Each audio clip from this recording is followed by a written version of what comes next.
Hi viewers, welcome to our channel. ప్రస్తుతం మనతో పాటు సీనియర్ జర్నలిస్ట్ దామ బాలాస్ అన్నారు, వారితో మాట్లాడదాం.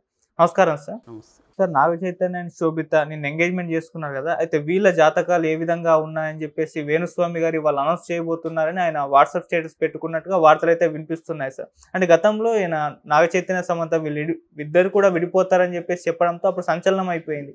సో ఇప్పుడు నాగ చైతన్య సమంత విడిపోవడానికి శోభిత అనే కారణం అని కూడా ప్రచారాలు జరుగుతున్నాయి సార్. మరి మీరేం చెప్తారు? వేణుస్వామి గారు ఏం చెప్పబోతున్నారు? మామూలుగా అయితే ఇది వాళ్ళ పర్సనల్ వ్యవహారం. అది వాళ్ళ ఇప్పుడు నిజానికి వాళ్ళు విడాకులు తీసుకున్నారు.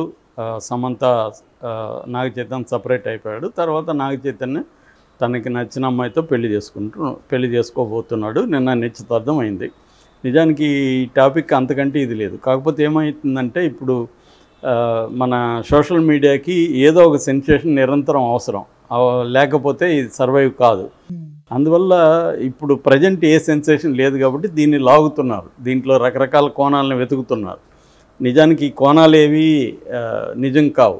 నిజమా అబద్ధం అనేది కూడా అనవసరం. ఇప్పుడు సమంత నాగ చైతన్య విడాకులకు కారణం ఏంటి అనేది మనకు తెలియాల్సిన అవసరం ఏం లేదు. అది వాళ్ళ పర్సనల్ వ్యవహారం. అవును. కాకపోతే దీని మీద ఎందుకు లాగుతున్నారంటే వేరే టాపిక్ లేదు ప్రజెంట్. వేరేది ఉంటే దీన్ని అంతా లాగేవాళ్ళు కాదు కాబట్టి లాగుతున్నారు. ఎట్లాగూ ఈయన ఒక మంచి బిజినెస్ పర్సన్. ఎవరు? వేణుస్వామి. ముందు నుంచి కూడా నేను చెప్తున్నది ఏమంటే ఆయన బిజినెస్ మ్యాన్, జ్యోతిష్యుడు. ఆయనకేం జ్యోతిష్యం మామూలుగా అందరికీ ఎంత తెలుసు, ఆయనకు అంతకంటే ఎక్కువేం తెలియదు.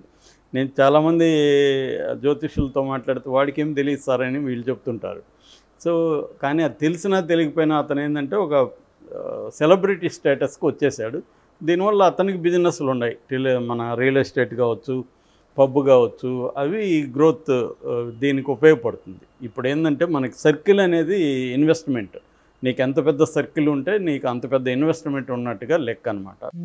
సో ముఖ్యంగా రియల్ ఎస్టేట్ లాంటి వాటికి, ఎందుకంటే మంచి మంచి ప్రాజెక్టులు అమ్ముకోవాలంటే మంచి పెద్ద రిచ్ సర్కిల్ నీకు పరిచయాలు ఉండాలి. అది దీని ద్వారా వస్తుంది. ఓకే. సో అందువల్ల ఇతను ఏం చేస్తున్నాడంటే సెలబ్రిటీల జాతకాలు ఎవరు అడగల ఆయన్ని. ఇప్పుడు క్లింకార జాతకం ఎలా ఉంది, ఎవరన్నా చిరంజీవి వాళ్ళు వచ్చి అడిగారు ఆయన్ని. ఎందుకు చెప్తున్నాడు? ఇప్పుడు వీళ్ళిద్దరు పెళ్ళి అయినాక వీళ్ళిద్దరి గురించి ఆయనకేం సంబంధం? కానీ ఎందుకు చెప్తాడంటే దీనివల్ల అతనికి పబ్లిసిటీ వస్తుంది, పేరు ప్రఖ్యాతులు వస్తాయి. సో దానివల్ల ఆయన వ్యాపారాలు బాగుంటాయి. ఆయన చాలాసార్లు చెప్పాడు నేను ఫ్రీగా చేస్తాను ఎస్, ఫ్రీగానే చెప్పొచ్చు జ్యోతిష్యం. కానీ దానివల్ల వచ్చే ఫ్రీగా రియల్ ఎస్టేట్లో బిల్డింగ్ ఎవడికి అమ్మడు కదా, సైట్ ఎవడికి అమ్మడు కదా. అక్కడ అది ఫ్రీ కాదు. అంటే ఇది ఫ్రీగా చెప్పడం అంటే పబ్లిసిటీ వస్తుంది కాబట్టి ఫ్రీగా చెప్తున్నాను. సో అలాగా ఆయన ఇప్పుడు వీళ్ళిద్దరి జాతకం చెప్తానని భయపెడుతున్నాడు. నిజానికి ఏముంటుంది ఆయన చెప్పేది? వీళ్ళిద్దరూ విడిపోతారని చెప్పచ్చు మహా అంటే. ఒక పెళ్ళి కాకముందే కలిసి ఉంటేనే విడిపోతారు అంటున్నాడు. ఆ మధ్య విజయ్ దేవరకొండ, రష్మిక వీళ్ళు పెళ్లి చేసుకుంటూ విడిపోతారని చెప్పాడు ముందే. అంటే పెళ్లి చేసుకోకుండా కలిసి ఉంటే విడిపోరా అనేది మన ప్రశ్న. సో పెళ్ళి అనేది ఒక ఫామ్ తప్ప అంతకంటే ఏం కాదు. అట్లాగే నయనతార వాళ్ళ గురించి కూడా ఇలాగ చెప్పాడు. ఆయన ఏంటంటే జ్యోతిష్యమే నేను చాలాసార్లు చెప్పాను.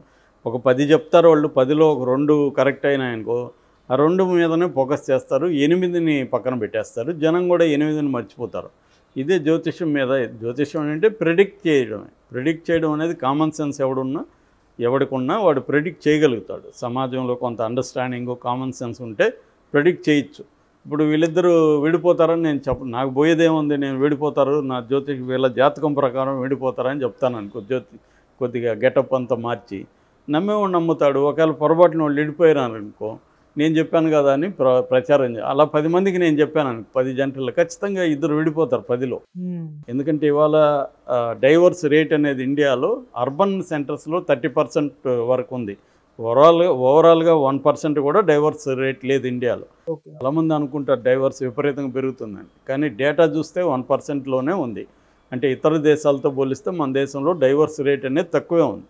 కానీ అర్బన్ సెంటర్స్లో అప్పర్ క్లాసులో డైవర్స్ రేట్ ఎక్కువ ఉంది. దీన్ని మొత్తం సమాజంలో డైవర్స్ రేట్ పెరిగినట్టుగా కొంతమంది నమ్మించడానికి ట్రై చేస్తున్నారు.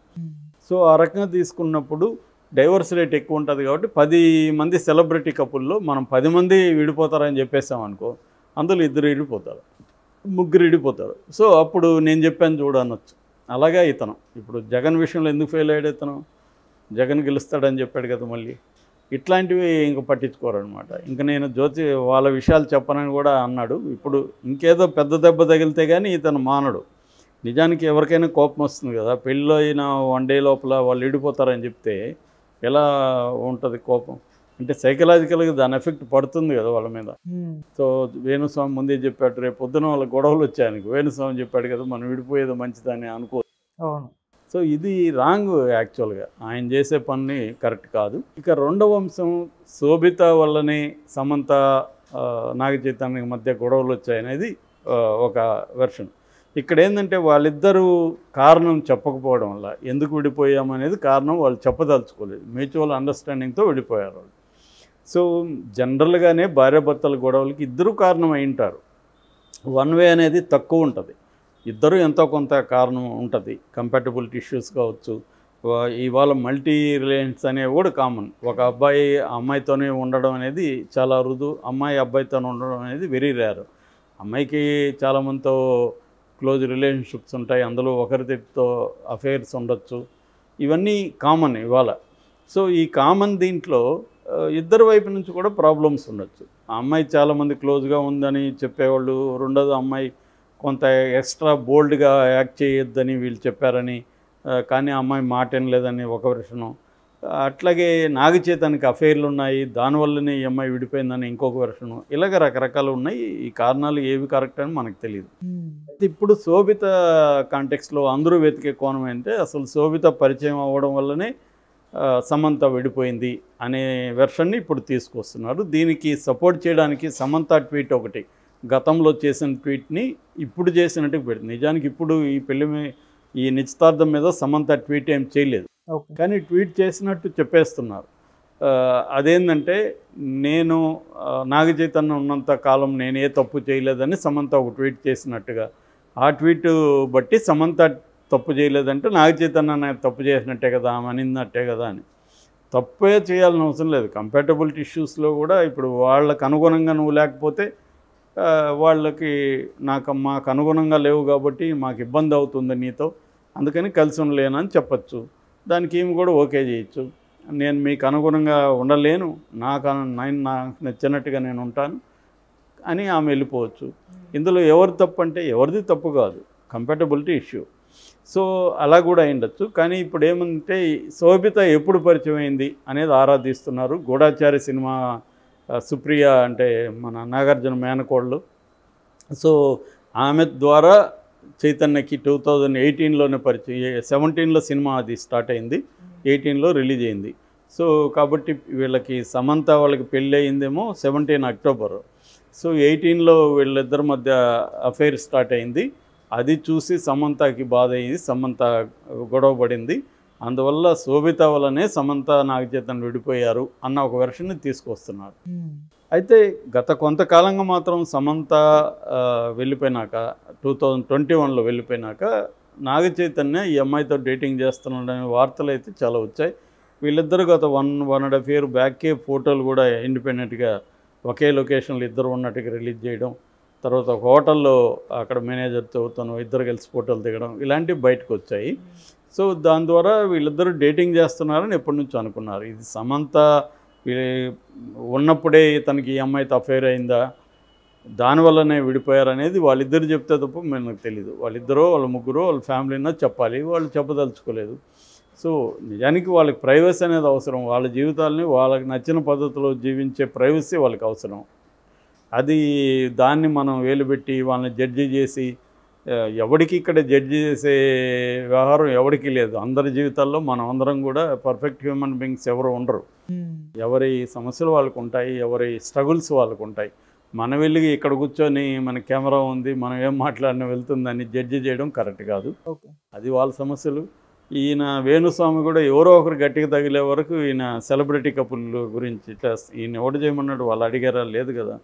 వాళ్ళ లైవ్స్ వాళ్ళది. పాజిటివ్గా చెప్తే ఇబ్బంది ఉండదు, కానీ నెగిటివ్ చెప్తే మాత్రం ఖచ్చితంగా వేణుస్వామికి ఇబ్బంది ఉంటుంది. ముఖ్యంగా అభిమానుల వైపు నుంచి వేణుస్వామి, ఎందుకంటే నాగ చైతన్య మళ్ళీ పెళ్లి చేసుకోవడం అనేది అభిమానులకి చాలా ఆనందకరంగా ఉంటుంది.